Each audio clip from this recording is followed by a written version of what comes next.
c'est comme une fois de plus, bande de Yoka Bas télévision partout dans le monde, bino vraiment beaucoup de libaku. Il y a kolanda émission n'habituée à Mokwalelo, na linga moko tina plateau Mokwalelo pour la différents sujets d'actualité politique. Nangaye Longo, na maître Loulou du Lumuntu, na qui déjà repé Sambote, invité dans des jours. Maître Loulou, bonjour et bienvenue. Bonjour Madame Kassela, bonjour naba télé, naba internaute nyonso, bat baozo libaku Rolanda et puis merci aussi na visite wayo. Yo moyi bisa bon point no bano mo ante po ba tout na mettre lula zo mo na télé kamuni. Bon nazaye na déplacement et puis tant on a zonga ki na ça déjà un mois na kin na ngé de bona za na mpe concentré donc yango na za mo na té mais tant yo bengi obimbo ça va nako tika bango te fona ya quand même. Très bien maître Loulou, to kota na mai matali mboka kuna na katanga réconciliation ya ba fille na ba frère ba fille na ba to ba garçon ya katanga les hommes de katanga et tout yo ozo moni to moni Moïse Katumbi Kabila balimba se réconcilier les locaux tous les autres la présence il y a Joseph Kabila Polo déjà to mona kinde ko Moïse Katumbi et puis Dada Janet azaki déjà yo zu monde ni réconciliation wana. Bon d'abord na zu comme otobenga ka cohésion provinciale de la Zulango na yemi na lobela ba individualité sinon to pesa ngo caractère mususu mais moi je vois plus ba katangé bazo sangana c'est ce que je vois plus le ce bon maona kacha angle ko ba kiza réconciliation à deux personnes c'est place na mona mabe makasi ngwana mais so ils arrivent ma ki ba katangé dans le cadre de la cohésion nationale et plutôt cohésion provinciale je suis tout à fait d'accord à encourager bango parce que l'important c'est ça ko mona bato ba yokana et non ko mona bato ba bunda ko bundeza quand même bien té mais ko yokana en tout cas mutakufa kate. Ouais, parce que où t'es comme on a mambeleka kuna bakata contre les Katangé na bakasaye et tout na katanga mambane koleka wana tribalisme et tout mais tout le monde c'est comme ça les hommes politiques ya katanga bayoka na mamboka. Soki ni tezalaki ke bakatangé babundaki entre bango siko peut-être ko bakeno yi bazoyoka na entre bango mais so bazoyoka na pona développement province na bango moi ce n'est pas vraiment un souci mais souci ezalaki même comme on a ke bakatangé na bakasaye moi mbilinga kotaki. Ça maintenant on parler na koyoka na niveau province en ce moment vous allez autobengi une cohésion nationale et comme une nation parce qu'il y a déjà intervention à des provinces bazali ko bunda to ba ressortir ça des provinces bazali ko bunda mais en tout cas nazo insister que obango sangana kunanga ma personnellement ils ont bangisa ngati na omona ngo izana ngo normal ba katangé bazo sola mais so besoin on a angle mabe to bango bazo pesa ngo pe format mabe o ya kubangisa biso ke tozo yoka na ngo mona wana ni na omi ko banga mais soki bo les banques sont bayokani te soki babiki to yoka na mokomona wana ni na mobanga mais soki babiki tozo yoka na botokotombo na mboka na province na biso encouragement siko ba alliance politique ko sa même ko yo ko zongo ndenge to moni ndeko Martin Fayulu kuna na matata mponyo alliance ba balani na bango to moni susu koto yo Kabila na muzito Kabila na nani Kabila na Moïse Katumbi ba ko luka basangana yo ko mona ba alliance politique o ndenge ni eza bien mais ezala oyo to sala pona intérêt à bato parce que tout le monde a un intérêt à poursuivre surtout dans la politique les alliances na politique ils ont la alliance liée mingi na ba intérêt ce qui est intérêt il y a matata pona moni qui c'est pas musito je n'empêche pas ce qui musito moni qui y a se retrouver pas matata pona et que bazo ko se comprendre les lots ça problème té bato ba que les alliances se font et se défont donc je ne vois pas en tout cas personnellement bato bazo yokana na mona ngo mabete na mona ngo bien mais à condition que boyokana te po yoko ça va tout passer a wana ndi tuna wa bien te po ils rappellent ngona madame mais ni minu bari bazo yokana zala kanito ola la bien te mais là no bien yebisa bango ke boyokana na bino wana mais ngape na zana ko yanga partenaire les nzambe donc so boyokani contre nga ben écoutez bino mo boyeba donc moi je crois peut-être c'est dans ce sens là so il y a ko yokana pona intérêt mboka pona développer Katanga c'est bon. Et puis pour conscientiser bakatangé ko faire comprendre bango que to uti loin bande ko nga histoire katanga ba uti loin vraiment bobi que industrie ya diamant industrie wana izako permettre à ce que Zaïre à l'époque tozo au moins 80% bato benga ngo poumon économique ya Zaïre et puis comme poumon économique ya Zaïre il faut qu'il y ait des industries or les industries ne peuvent pas fonctionner sans énergie on les a autant à niveau inga ko wana yuta na inga na Congo central na base Zaïre kuna ngo yeke kupesa bino ils ont fait fonctionner ba industrie na bino et c'est la même histoire to landi que diamant bazo ngona loboko te madame diamant faut to bengi ba exploitation industrielle ya diamant il faut avoir na énergie et deuxièmement faut avoir peine à fond je vous dis les Belges bazo ki mbongo na Belgique te ba ko tonga Katanga bazo ki mbongo na Katanga po ba tonga Katanga et mbongo bazo ki na Katanga po ba tonga Katanga muso utaki na kati Équateur parce que balobi que période on ezali période ba IVA période ba caoutchouc bazozwa mbongo bazoya ko investir na niveau katanga batongi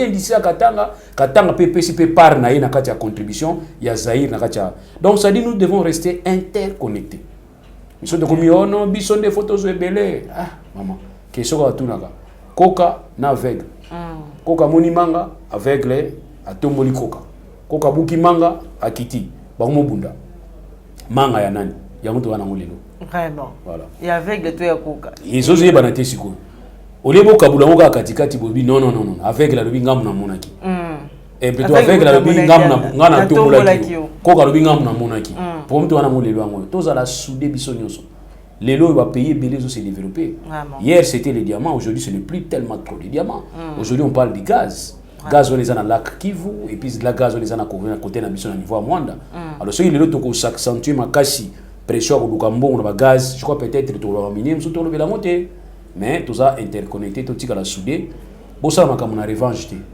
Congo za biso nyinshi. Mais est-ce que candidature ya mwana mboka Matata Ponyo est-ce que komona ngo crédible? Bon, Matata Ponyo, je préfère naibisa yo que ninga zalera déjà diabolisé to ninga se faisait diaboliser yemoko par rapport à parcours na ye. Parcours. Je crois peut-être dans la difficulté à convaincre les gens parce que bazala Congo ezala batala ka côté mabeza. Or ngana tala pe côté mo malamu iza. Madame, mutanto na mabena biso tout na mabena biso. Mais ndo komona parcours na selon yo penza ya mo malamu ezali. Tozo wa malamu ti, tozo mabe to tika. Point tozo na tendance à otala to développer ka mabe ya mutu. Tozo pe malamu mutu. Bon, bien que des bateaux à Géono, à Géono, l'on a Massangu et demi université. Donc, ça veut tout simplement dire qu'il y a un Massangu, à ton université, pas Nabango. Mais bateaux soit les Lumbo, ça aussi, on doit se poser des questions. Ça aussi, on doit se poser des questions. N'habitez que Moutoufa Iba, non, n'habitez qu'on a été n'habitez que Bao, Baïba Giliboso, Bakine Nambon. Ça aussi, il y a des questions à remettre dans Bissongo. Parce qu'aujourd'hui, madame, quand on s'attend sur Kenakindo, au bikin à battre Matata Ponyo, quand on s'attend à battre. Les gens qui nous aujourd'hui, c'est que qui nous a grâce à eux. Vraiment. Alors, bien, nous les gars, premier ministre qui n'est pas bon. J'ai toujours dit ça. Les gars, premier ministre, ministre, PDG, qui est là dans Kinshasa. Qui est dans le village. Posez à Zubo Kufa, toi, tu es bébé. Regarde, si on a eu un mouton à Makashi, à Kinshasa, qui est là, la ministre, la Koufi, il faut qu'il ait accompagné bébé. Namboka. Oui, il est à Namboka. Sur la toilette au sol, on a brousse, bien ça, on a toilette. Toilette, vous avez côté na kati toilette au bouger. Donc on a toilette place les okende, on a place ni matière fécale les okende. Alors bon ça va mboka na bino. Donc on a habité que boyi bana ki boyi ça va mboka na bino. On a dit que na ndambo amuke bino boyi bate, donc ni busana ba mboka na bino. Mais Matata Ponyo c'est quelqu'un où on a robété la tolo makasité. Yimbi azana yebi. Pour on a soutien Matata Ponyo après sa explication à mbonga bukanga. Pour ndenga azana vie yom to zaye premier ministre. Ils étaient sur ba tunyo tumbuka. Parce que le Premier ministre, c'est le chef du gouvernement. Si le gouvernement a un monde qui est une monanité. C'est tout le monde vient fâché. C'est parce que la compétence vient fâcher. Pourquoi? On va nous expliquer. Mais justement, il faut qu'il nous alors que l'IGF est autour de la hauteur intellectuelle. Moi, je crois peut-être qu'il faut appeler ça. Il faut appeler sa possibilité, pas les sénateurs, les députés, les immunités, les renoncer à la Obi qui na renoncer à l'immunité, na comité de la justice, pour sambi sanga pour na innocent. Comme ça, ceux qui aussi si au sambi sanga, ceux qui n'ont innocent, besoin de s'engager immunité, n'anga ils vont continuer. Ça c'est ce que nous devons. Toi arriver à point one. Mais il y a les gars au bendi boskivo, kimi boskivo, bino pe olanda kabango. Toi ça bino déjà bien que ndenge bozo kendele wa les ndenge bien. Cour constitutionnel ba bi kazo landa ba président na premier ministre en fonction. Boké ba côté bozo kende wana. C'était seulement question pour changer ka intitulé en tête. Pour changer bolongo li cour constitutionnel, botika mamoko cour à cassation. Bien affilé. Vraiment. Et en plus, dans le bango toujours que ceux qui basent qui n'est 20, bali a mongo bukanga lonzo. Pour les bukanga 20e. Bukanga na 19. So bukangi 19 ba kotanga kombo 20e. Siko to ombenga 20e yaka yomoko. Yaka yomoko na 20e maso ya yomoko. Tu peux to kangi 20e. Mais oya ko komisa ke kokanga mutu ko maniti moi projet social ya. Ça c'est pas normal. Mais tirage au sort où tu connais ça juge Kalouba et tout. Est-ce que vraiment il fallait ça bon au PD ça mandingue c'est pour bateau mon cabinet ne bateau qui va lobby il fallait zalater ça qui peut tenter à cause le tirage au sort et tout et un dossier et vous quand l'on zone dépendant ça lui pour y loba qui n'est qu'à vérité bah c'est déclaré incompétence pour nous trancher dossier vous quand l'on je même écouter poste na yema mboka. Bon, mon bien fallait zapposer ali pendant moyo pendant bongi pour répondre à vos préoccupations congolais par rapport à dossier là. des fois ça la place ni madame moni na tant to ça les loko moko boy batu ba yebate il faut tous la stratégie tant on a mona ki lettre babi qui sur instruction du chef de l'état il faut que ça la tirage au sort place na CPLAIT c'est le chef de l'état na CPLAIT parce que le chef de l'état c'est une institution à kati ya exécutif. Okay. Chef d'État dans le cadre exécutif. Donc il y a ce que nous appelons séparation à pouvoir. Tout même sa réputation à Montesquieu à tiers principe à séparation à pouvoir. Donc pouvoir il faut s'organiser. Nous avons la loi où ils allaient organiser cours constitutionnel. Babi que cours constitutionnel a une cour spécifique, même organisation nango, même fonctionnement nango, même composition nango, ils allaient échapper na règle générale à la cour nyos. Surtout aussi cour cassation, aussi conseil d'État. Ndenge zali ko se constituer ndenge zali ko se composer na fonctionnement na yo eza ndenge moko te na cour constitutionnelle est tellement mystique que kokota mingi na katite composition nango chef de l'état faut appeler ça 3 cours 3 juges congrès faut appeler ça 3 conseil supérieur il faut appeler ça 3 ça veut dire que pour éviter ndenge mutu moko za na même mise nango alors pour éviter même mise ezali posa ya constitution. Alors ce qui est là tout le monde sait que biso na ndé na biso ko lekelaka likolo a constitution za kitoko te. Vraiment. Na opé exemple il y a 145 territoires babito opé sambongo. Mais constitution a bisi bilo que tout dans des organes na ba province. Ils ont exécutif provincial, ils ont assemblée provinciale. Bango ne ba géraka mbongo na kati ya ba province. Si ko bino bozu mbongo opé c'est pas ba gouverneur. Bien na yoka inanga via selon ba ki to pesa ki 500 000 et pas ba gouverneur. Na mécanisme ni quand la loi vous demande à ce que ça la retenir à la source 40% na bango, pesa bango 40% pour la province et se développer. Alors bino bo sali 40% pour pesi bango te. Bo na ko pesa bango neti ba omone, neti bozo ki la bango mawa. 500 000 yango bo simba 500 000. Ils ont bien makele na ba province. Les lois comme un projet à 145 territoires to pesa. Qui vous dit qu'il faut pesa mon na territoire directement? Est-ce que ils a prévu? Ils a mécanisme ils a prévu to misi asika. Alors interprétation il y a constitution dans ma béton non application maintenant tout ça la ndenge na biso régime o nazo féliciter bino pour ça makamna ndenge na bino oh féliciter bon ba ça makamna ndenge na bango parce que quel que soit bonne fois mutu azo violer constitution et ko taraté ils en est lisanto vraiment ils sont lisanto ils ont raté vous avez déjà vu un péché saint ils ont raté c'est ndenge moko vous allez donner aux gens l'impression aux gens volonté à ko ça la main. Tout ça, le mécanisme est si au constitution prévoir que madame, c'est une violation. Sans ni explication. C'est une violation. En français, violation. Donc, botika n'est constitué à l'ingaki. Soit on dit qu'ils ont dépassé, ils ont obsolète, qu'ils ont aussi soutenu dans le contexte à l'élo, pour modifier la constitution. Ça, on vous permet. Et pour vous permettre de bien au point où la constitution est prévoir qu'il faut modifier la condition. Mais si vous avez non, la lingi Congo mingi. Alors, on a pesa mbongo na ba gouvernement ba exécutif provincial, na pesa ngo pa ba gouverneur. Ba ngo moko ba gérer ngo ba province ba assemblée provinciale kotate. Madame, violation. On a pesa mbongo on a ba territoire mbala moko pour ba izo simbate. Madame, violation. Alors, siko yibsanga nini? Ata bonne fois na nga isa manifeste. Siko ba yike ba na misute romona ki ba violation ko salema et tout. Bon, moni madame, on va explication de pour comprendre bien. Il y a certaines choses dans la vie, tant que vous ne profitez pas de yo, malam to mabe ou monanté. C'est ça le problème. Donc, si vous avez qui ont l'avantage na yo. Ndi balwa ke non nzambe na ko na Bible. Place où on y a te komi yo, mais il faut ça la yo. Ils allaient mututé. Voilà ma Bible. Et bien dans quand même conflit. Est-ce qu'on y a ti pesa million? Si on y a ti pesa million, ils allaient vite. Mais si vous place on y a ti ba toza déjà wana pesa million ndengini. Au moins que quelque part peut conflit ça. N'habite que Bible tient à conflit. Mais ngana moni passage on est passage à conflit. Yo ego nyata awe pananga. Siko yo nyata komi yo. Vraiment. Ya on dit que bloko mususu ato c'est là on a bonne foi. Mais tant on violer constitution créer problème, ils a normal. Mais aux œuvres au condima qu'ils a eu un acharnement contre juge Dieudonné Kalouba. Bon, na lingité à se victimiser. C'est comme ça. N'habite que bon, madame ngana linga ko balika mona ko prouver te. Neti nga so tuninga ki olobi ko prouver, non prouver. Mais so bisinga na lo balika mona ngana ko prouver te na boya kananga. Mais ce qui est important de savoir que jour quand on a qui lettre on a ko ba que sur instruction du chef de l'État, ça j'ai pas aimé. Parce que cour constitutionnelle ils ont besoin de instruction à sikati. Ana loi ils allaient ko porter fonctionnement na yé, ana règlement d'ordre intérieur na yé. Et puis, ça s'appelle la jurisprudence. Alors, je ne vois pas pourquoi est-ce qu'il faut qu'il y ait une instruction où tu as libanda et côté la bango. Non. Non. On a place na se prétendre à moi, na zolo bango bien, na libre à koloba pour na scientifique. Place na se prétendre à bisika ngo yangwana.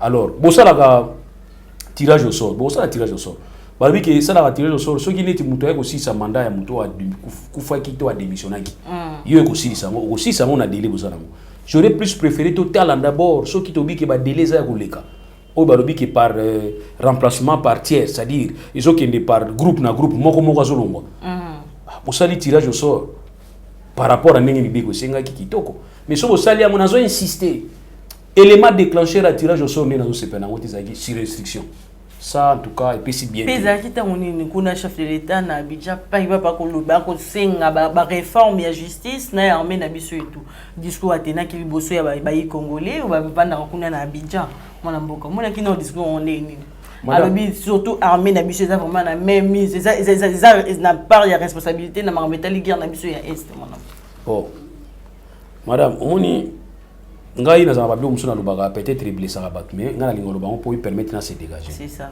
naza papa bana ngana yo tonga bana ngali banda ta vraiment na kina ngali banda bani ko tonga bana nga mwana nana mal éduqué moni wana muyibi mal éduqué moni wana na éviter ngana iba ga ke soki dit papa oyoki bazo finga mwana mal éduqué ba finga mwana te ba finga ndeyo papa c'est ça alors comportement ba policier na biso tout toujours décrier ngo mais muto akoyi ko décrier ngo te zali chef de l'état pourquoi c'est parce qu'il y a ça décidé. Tant au comportement, il y a des faut réglementer. Et puis il faut sanctionner. Ok, à ça pouvoir sanctionnateur. Alors je ne peux pas comprendre que c'est lui qui a le pouvoir de sanctionner. Ah bah on dénonce exactement le rôle de l'opposant. On est à rôle il y a failli. Il y a jouer rôle on a dit. Donc au regard l'article 69, il y a des azawana, il y a des fois pour réglementer. Mais police n'a plus soni. On a tourné le banc soni. Bah virer qu'on continue. Makasi. Alors il y a des neti ba généraux muso bazali depuis ta Kabila. Depuis dans Kabila mais or normalement dans les États-Unis ba toza États-Unis ba kobisa yo chef d'état sika soka ya tala ba poste clair ko bouger ou ko permettre ko impacter na assez mais abiso no moni différence exacte na tanga Kabila na lelo comportement ya fonctionnement police ka ndenge moko donc tout ça ils ali mututé wa ko remplacer abana ko lobaki faute ya bato bazo sika ya faute ya roi Léopold pe faute ya ye ya 1985 non. Donc nous sommes là pour nous changer autre monde qui a mabé. Nous sommes pas là pour nous faire ça quand il histoire ya makamundé ndikaki. Pour nous ba historien ba komitro. Nous on a besoin de décider. Au moni mboka bebaki boye, bebaki pona boye wana histoire. Mais maintenant yosko za on a décidé qu'est-ce qu'il doit faire. Faire quelque chose. Donc il faut tenter. Apparemment chef d'état ko la mingi mboka. Est-ce que na mokonza mboka ko la bon alors que yazali commandant suprême à cause de ba décision et tout. Quand on a vu tout à l'heure. Quand nous le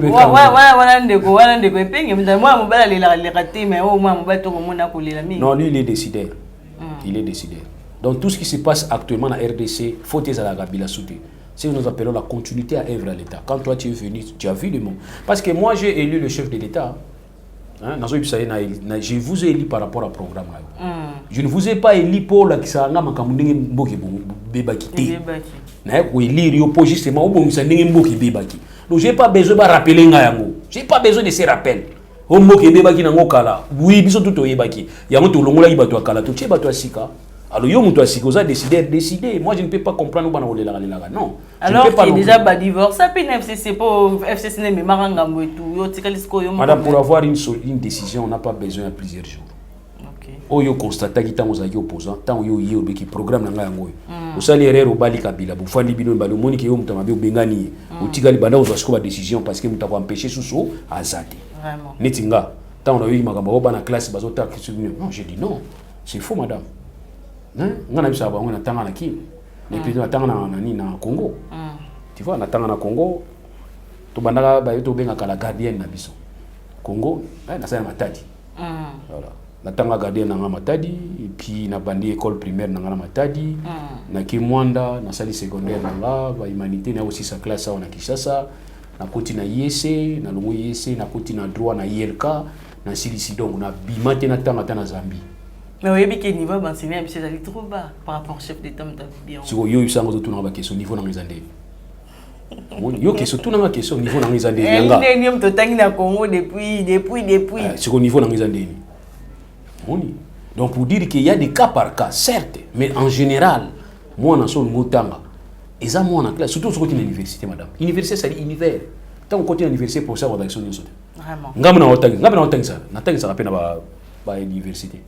Tant que tu as un syllabus, on prend les grandes lignes. Vraiment. Et puis tu as aussi bien que nous sommes sur le terrain pour nous vérifier. Et on va dire théorie na pratique faut que balisango. Tant que si CV na artiste na cursus na ya université na premier cycle, ba tinga que ça la pratique à côté na terrain ba ni ko découvrir.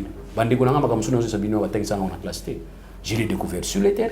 Donc ngai na kanisi que classe d'abord enseignement ça dépense. Madame enseignement ça investissement. Vraiment. Donc tant que vous avez secteur enseignement, ils ont dépensé. Même quand vous payez les professeurs, ne faut pas croire que vous dépensez. Vous ne dépensez pas. Vous devez investir parce que l'enseignement est un investissement. Vraiment. Donc, les gens qui sont les professeurs qui sont les élèves c'est ça. Ça dit que casser l'enseignement, c'est fini, terminé. Tu peux ça temps. Tant toi, on a recyclage. Nous sommes d'accord. Bah recyclage, la formation continue. Autant on paye à chaque jour, madame. On a payé autant les sous. On continue le troisième cycle, on a autant. Donc pour dire qu'il autant ils ont vraiment autant. Mais chef d'État ça a raison de m'enseigner na biso pinza. Est-ce que pinza matière ba pesa ba na pinza kayango? Madame, biso a to sala ne. Il y a des coach. Coach aussi ba jouer au Québec na Léopard, au Beta Libanda. Mais bon, il ba équipe football championnat na RDC za makasi ndeni. Tant équipe ezo ki Libanda ko gagner ka ba coupe ezo zonga ka n'est-ce pas? Biso pendenge moko. Les Congolais ba osala fier ya Congo ya monde ba na Congo baza. Il y a des professeurs congolais. Na pesa exemple il est professeur Kumbu Kingimbi Jean-Michel. Aza professeur ordinaire. Il pas encadré nanga. OK. Attends ça en Allemagne. Il pas tanga kaka. Vous comprenez? Donc pour dire que Kotanga ils a peut-être tout le monde a des déchets tout ça dans côté. Nous avons les déchets là il faut reconnaître. Mais il ne faut pas tout tabler plus sur les déchets tout ça dans côté. Parce qu'il y a certains bateaux qui ont des déchets pour aller. C'est parce que peut-être la condition de vie permet de quitter. Ou bien tu peux comprendre qu'il y a autant de choses dans les gens. Mais les gens papa za maman za ta autant bien te. On a pas le faut enseignant. Non. Faut que mutu ye moko, faut que mutu ngana tanga awana Kinshasa naza orphelin, papa kufa maman kufa. Ba mona ba diplôme d'état na ngati. Neko tanga na Kinshasa, j'étais seul dans cette maison. Nazo tanga ngamoko mutu. OK classe te mutu ogangilo azati. OK ngai moko. Yo mona yo moko telante. Alors yeb sanga na msikoyo. Enseignant la fois za la po tanga sanga pona za maeli. Non. Je me suis dit non il faut na tia vie na ngasiri. Donc pona ko tanga enseignant ko peso nyo sauter. Au peso ka grande ligne. Yo suis grande ligne wana et puis on continue na vie. Donc pour dire que l'enseignement na Congo est malamu te ngana yebi na ngati ngaya en tout cas na tanga na Congo na 6e classe na ngana Congo na osa 3e cycle na ngana Congo na yebi te ceux qui Congo bizami balé Brazzaville ou bien Congo RDC ngana tanga na RDC. Voilà. Moi mboka toujours ngena nos positions tout monde abayindi la muka kuna ça ne va pas entre mozi tuna na fayulu bako yo kana te bako lo basu même langage te mozi tukuna na nouvelle élan ils allaient partir na ba se désengager na bango na nini na bloc patriotique au basala ki bongo bango na so la muka CLC tout ça qu'est-ce qui se passe finalement kuna na la muka mboka et dans l'année wana ceux qui moi sont mbali ba boyani c'est que mobali ya mbala moi c'est sika moi c'est pas mbala mbali ya sika. C'est comme ça dans la vie. Dans la politique paysanne. Donc les lois ils sont ensemble, ils sont ensemble, peut-être va intéresser à des divergences. À quel côté je trouve que c'est normal. Et puis souvent les amis ils veillent à l'élection. Et ça m'a dit donc mais tout le monde n'est pas comme sa gestion. Il y a mboka c'est ce que moi là et là on a beau rendre ah. Et là on a beau c'est-à-dire neti ngana zalia. Batu batu na keso za opposant ou bien za muntu ya pouvoir. Batu na opéra muntu. Batu na rapé oh. Ngai na sawo soki na moni malamu eza ya régime na beti maboko. Soki na moni mabe na lubeli yango. Vraiment. Mais bango bazaka ndenge wana te.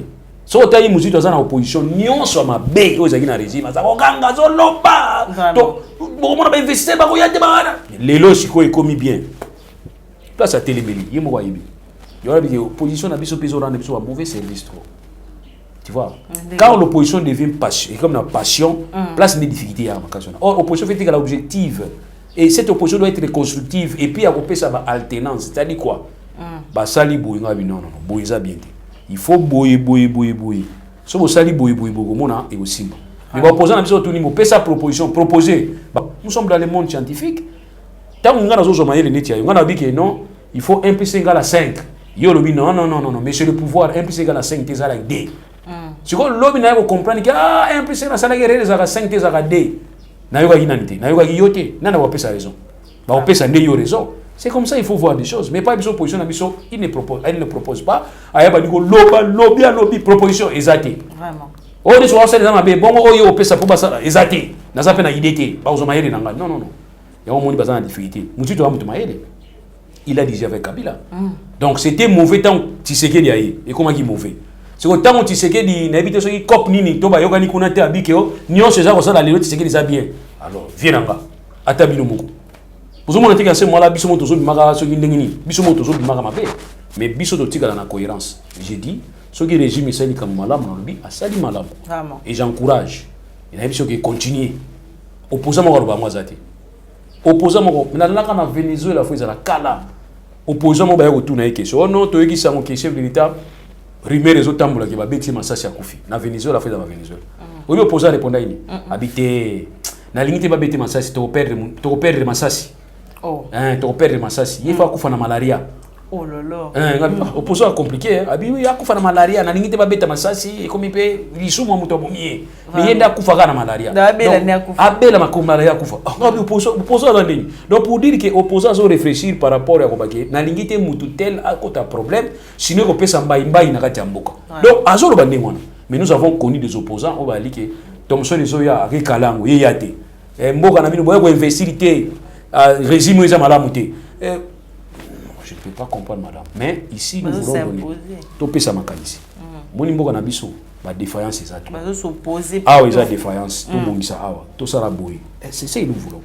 Comme ça so ba yoki biso malamu. So ba yoki biso te itali bango. Mais entre-temps, ta ba okuta na mir. Au moins ba ozonga bango. Même dialogue ba dialogue mikolo. Tout est calme. Biso to ba faire information Mobutu. Mobutu si tout est calme, Mobutu a ligne dialogue. Si on a bloqué, parler de marbre 1. Si on a parlé de marbre, moi souffle, bandi, sous bandi, parler de marbre 2. Nous avons compris que Mobutu a dit qu'il 17 dialogue. Mais dialogue, comme Mobutu a dit que ils ont PC avantage. Mais ils ont PC des avantages à Zaolinga. Les Tilelo. Ils ont un dialogue. Dialogue, ils ont un poste. Ils ont un dialogue, il y a un constitué à Senga. Yo, l'ingé va PC bango. Dialogue constitué à Senga, madame. Ils ont un dialogue autour du processus électoral. Vraiment. Ils ont un dialogue constitué imposant. Alors il faut cadrer ça là. Où est une structure appuyée à la démocratie. Ils ont la structure neutre. Il y a un monde qui a organisé l'élection. Mais dans le pays, l'organisation de l'élection, c'est le ministère intérieur. Mais il faut cadrer la concertation. Il y a un monde qui solo la guindé. Alors il faut que toutes les parties prenantes basent à la bonne décision. C'était ce Monica Kabila en 2018. Tant que organisé l'élection, la machine a voté, to boyaki.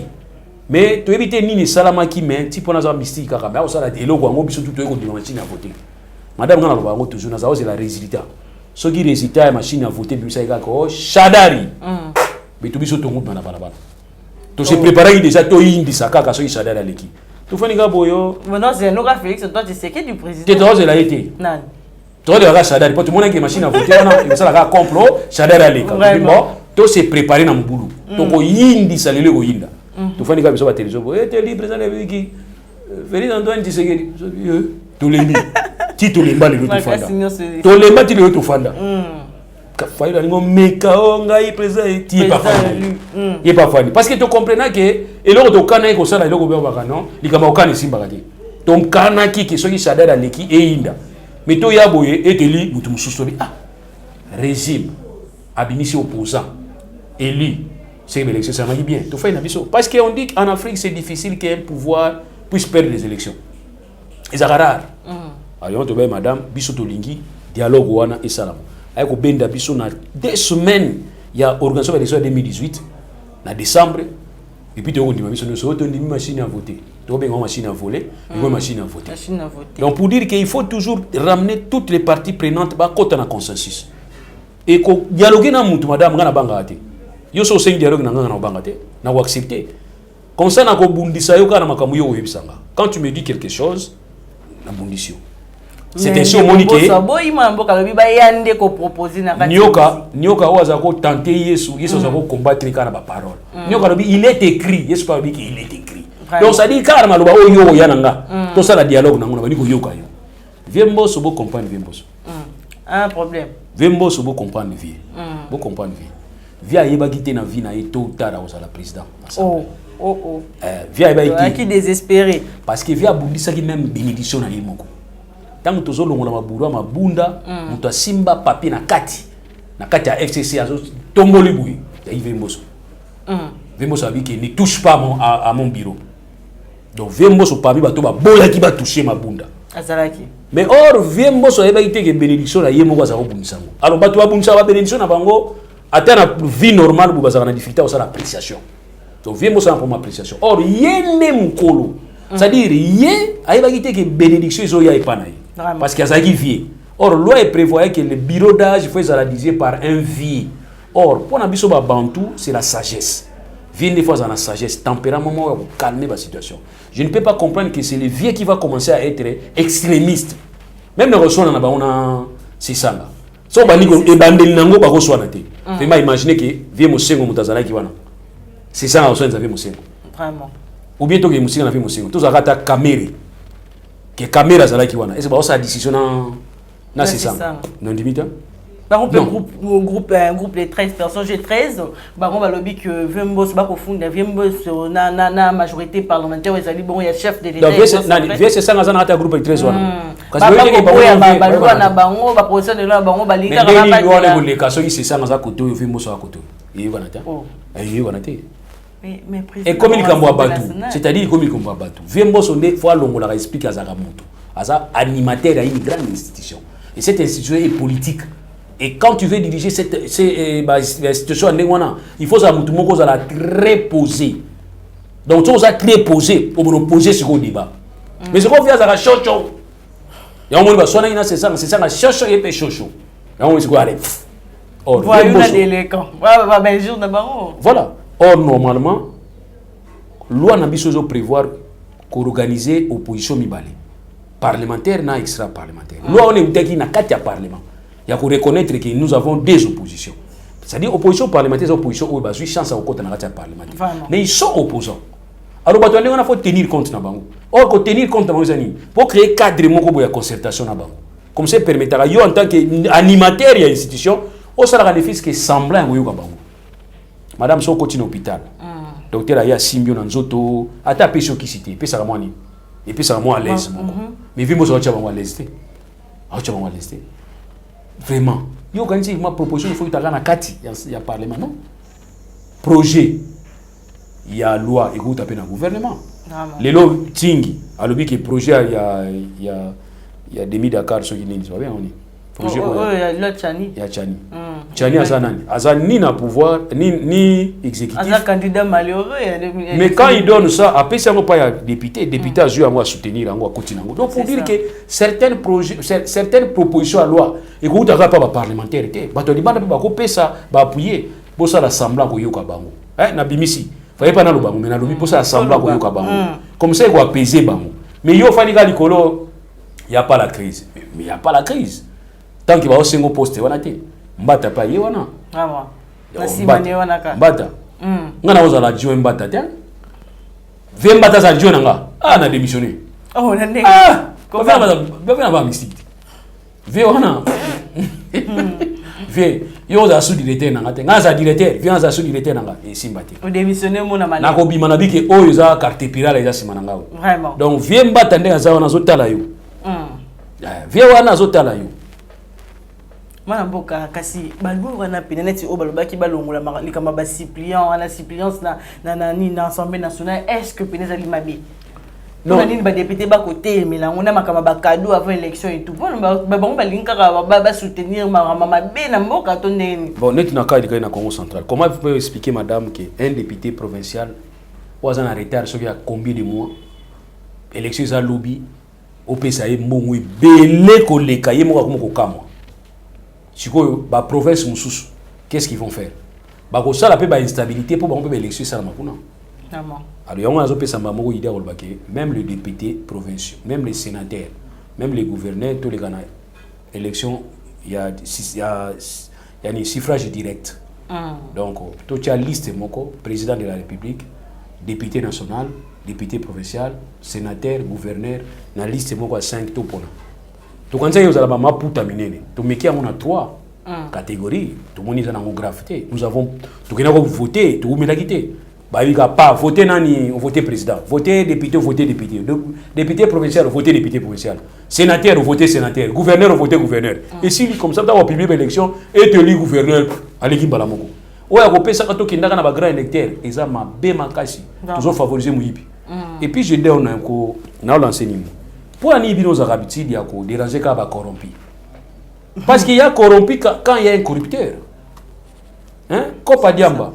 Yo tegelinga diamba. Na pesi mbongo te. Oké ko funda ngai. Kasi ba ko ngamiso mbalete.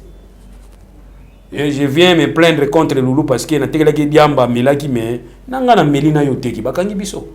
Donc quand il y a un corrompu, il devrait avoir un corrupteur. Ya ngoni yesu tanga tuna emotion adultère. Batu oyo ba fundi yo baza wapi. Madame na ba sacrificateur bazaki na groupe wana bakimaki bakendaki. Donc pour na ko baki saint azate bino nyonso muyibi. Oya yebi baza corrupteur. Oya yebi baza corrompu pour la kasho moko. Ngaso na parki na okanga bino mbala moko na tshelo na kasho bino mbali. Bon fani kana kati ya kasho za ka bino mibali comme ça besoin de sa conscience. Oya ko yibi za mabe. Donc madame voilà pourquoi na lobi que un député il faut yoka discours. Na Congo central na reketaki. La nani Védiomi. Védiomi a dit que mais Védiomi, il fallait pas Védiomi se plaindre. Il fallait demander à ça la dénonciation. Mais quand vous vous plaignez, il faut prouver que vous avez un intérêt. Il faut prouver que le préjudice c'est ça que vous touchez. Mais quand tu dis que je suis candidat, na poli, bah candidat monsieur l'équipe va passer par corruption, mais plainte c'est ça et prenez victime, aux victimité. Fallait que nous dénoncer. Ce qu'on dénonce qui, bah ça dit bah enquête. Et puis, ils ont pembeni parquet à Tali, ou à Yibaki, ou à Salaki corrompu. Mais via Kekoloba, ou à Salaki Alobaki. Moi, j'ai classé ça comme émotion. Mais j'ai regretté que vieux Manvemba, tant que Yoki Moutazana émotion à passer, à perdre. À zone va passer au salaire, et moi, on a mis le dernier de la classe à zone là. Alors, Yoki Manvemba, président de l'Assemblée provinciale, ou Bani Goloape Bilobela, Tikolo Makambo, ils ont un cadre ou un binoté. Vraiment. Vieux. Ce n'est pas une décision pour un vieux. Diomi akuta na susu ba akota na susu na école ba cité ba na ba cité est-ce que zaki na cadre photo le lelo vraiment mon vieux viens qui yakende le qui trop vieux nga hein viens voir qui yakende qui est-ce que zaki nécessaire de réagir c'était pas nécessaire au makazu est-ce que makazu à 5 000 $, madame il y a aussi makazu à 5 000 $. Il y a 5 000 coûte il y a 50 000 $. Oh makazu moi tondolo na zaki na semi kuna. Donc ça dit tout ça pour nous prouver tout simplement qu'il se passe des choses bizarres. Vraiment. Alors ces choses bizarres, il faut que nous on sait. Tout le monde libandate, ça sonne, mais tu reçois la solution baramo. Solution à partir d'aujourd'hui, bah le pays d'amo. OK. Auto tchaki gouverneur na sénateur, ba les gambala moko na suffrage direct. Alors on l'idée wana. Pour nani? Bozo ça l'apologie à corruption. Parce qu'aujourd'hui, les députés provinciaux sont comme un bon embellé pour la corruption. Comment ils ont envoyé un bon à 5 personnes? Attends, ça t'a d'accord. Ils ont un bon à tout le monde, ça va, tu peux comprendre. Mais ils ont envoyé un bon à 5-6 personnes. Moussou c'est l'équipe qui est candidat Tike Moko, vice Azali, député provincial, candidat électeur. Donc il peut faire voter. Parmi les 41, il peut pas voter qui. Mais Azali candidat, vice gouverneur. Tiki n'a pas eu 0. Madame, vous comprenez. Vraiment. Donc, au mieux, vous dites. Si vous avez une corruption, on peut sa preuve. Qu'est-ce qu'il y a de corruption? Il y a vraiment. Il y a titulaire, il y a gouverneur, il y a vice-gouverneur. Donc, il y a un candidat, il y a un électeur. Place à mon pays, il y a un ticket parce que comme il n'a pas dit la Bible, non. Bateau, il y a beaucoup de ça. Tu as la fois où il y a beaucoup de ça. Non, pas ça. Non, pas ça.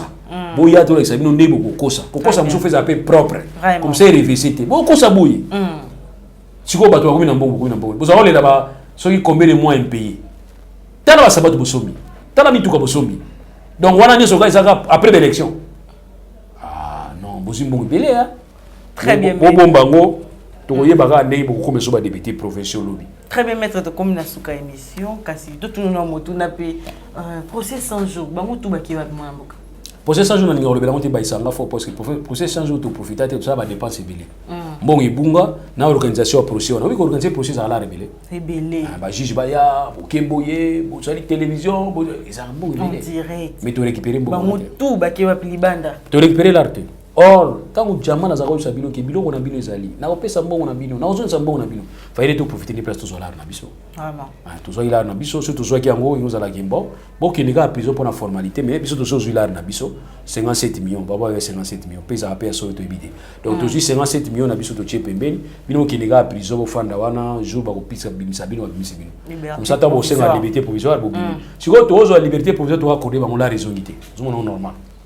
Or, il fallait profiter de la raison. Pour la monnaie, pour les bébés, moi, déception. On va salaire fait une petite bébé. On comprenait déjà que il y a bon l'andaté parce que va nous soit salaire fait. Comme ça on est moi projet société na bango. Très bien. Pour nous diriger comme faut kanga ba. So kangi mu tolesi mu la télévision. To kangi bon après. Bo kangi mu tayiba ki. État de droit. Mais état de droit c'est la réalité nango madame. État de droit c'est ka kanga ba tout temps.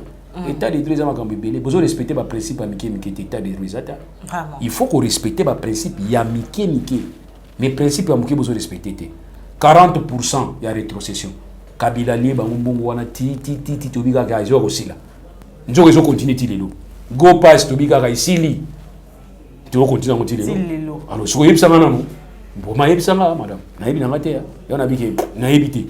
O ngala zo mona na miso. Babi bolingo bakumisa kate mona na miso. État de droit bakumisa ngote e mona na miso. Ce que mon ami n'a mis au bique, ah oui, t'as des deux alliés. Mais ce que yango, maman, tout ça, on évite pas problème. On dit,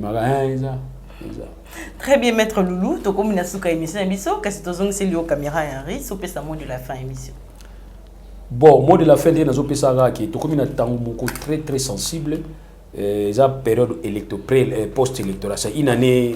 Il y a des élections post-électorales, mais pré-électorales. Donc, tout le tout possible, tout bon, ça m'a comme. Pendant que vous diriger les lots, vous avez un poste. Viens vous garder poste. Tina 2023. Bon, ça la remise des prises, na président assemblée nous soit zoya. Ça va nous calme. Ba ministre tout vous en avez tranquille. Pour nous nous souhaiter soutenir ma ba remaniement, ils appellent ba dépenses. Pour faire na bino ti ma comme nous aussi là. Mais ba élection au salam. La élection au salam, on est tous en facilité à voyer ba ni tout ça. Oh non vous salite vous salam. Oh vous sala qui déjà beau continuer ko sala. Ma bien abino ça so sali ga moké makelele belé. Oh les bon vous sali moké vous garder silence. Faut qu'il ne malé ti ba to zalano surpris. Ba mbongo belé zo bimaka pona ko sala développement. Oh ba yibi mbongo. Oh mbongo bungi ils ont pesa kitoko te. Et aussi ko yebisa chef de l'État profiter ka mbala moko. Merci mingi de pesa yibiso 10 millions na mwanda pona hydrocarbures. Merci. Maintenant toujours à monter. Hein. Toujours. Biso o wana eza promesse te o wana eza droit to sengi pa na yo la moka pwani ya ndenge moni tinga tindio kasela kinozo $10 pa ya cameraman na sina pesa kia pesa tiko ke pa cameraman mo abiso ga longwa kuna to na mbongo te sikoyo uzongi pa na ngana zo belo te c'est ngana cameraman tout ça en cop to vito distraire mais biso to na distraction na te qu'est-ce que nous voulons dire ngai pona metemi mamani te ba mbongo ba développement ba coin ba nini nazo sala ba jeter ya on a expliqué tout à l'heure même 145 territoires wana on separa ngati mais tu as choisi comme ça ba mbongo moko frais ba to bazongo directement na niveau ya territoire mama to violer ka bibe ko ngo tu as choisi mais 10 millions oyo pesa ki wana soki mutu azuite bazo ba ki mutu azuite boloba la muka oloba ki no fo bazo yango poani to limite to classifier na compter ba promesse non réalisée et ensuite net na niveau ya territoire nanga pona ko sala discours félicitations déjà nzela ngo bongi pona ba ki ke ko bongisa nzela ya mwanda c'est bon ko tia courant na mai na mwanda c'est bon nzela c'est bongi faut ça quand même reconnaître ça merci 10 millions au lakaki na to muni yango te to du ka mbongo wana to zela ka mbongo wana pour permettre biso pe to kende pona ko tia courant na mwanda nous demandons une chose pona nini bozotika biso to potana ka pona 10 millions pour to tia courant na mwanda soki boyebi ke ko tia courant na mwanda na baitido bino moko bosalaki et bimisa ki ba 300 millions siko 290 millions na nani akopesa biso yango to zela siko ba gouverner zoya. Ça c'est un problème. Quand on sait que na niveau à Sanda, na niveau à Kinzamvwete, na niveau à Lukula, ba tira na kati kuna, ba zoa courant. Elo ni basala. Madame OK côté moko kuta ma ndako ba soso mwinda kizo pela na kati ya courant. Mais biso na niveau ya mboka to psali na mwanda toujours pesa kurezate. Et ensuite, toi na courant mususu énergie ya auto bengi énergie à gaz. Vous signez qui avenant moko ya avenant numéro 9. Mais vous ne devez pas signer l'avenant numéro 9. Vous devrez signer un nouveau contrat parce que gaz et zali rien à voir na pétrole. Ils ont deux éléments, nous avons le pétrole, nous avons le gaz. Quand vous avez signé un contrat pour le pétrole en 1969 et qui vous dit qu'il n'y a pas il y a pétrole. Mais tant que vous continuez à gaz, vous signez jamais na vena, vous auriez dû signer un contrat. Il y a sika pour na gaz. Et gaz lelo Poutine a comme ma casse pour na gaz. Pendant que Ouganda zali ko sala collaboration na total.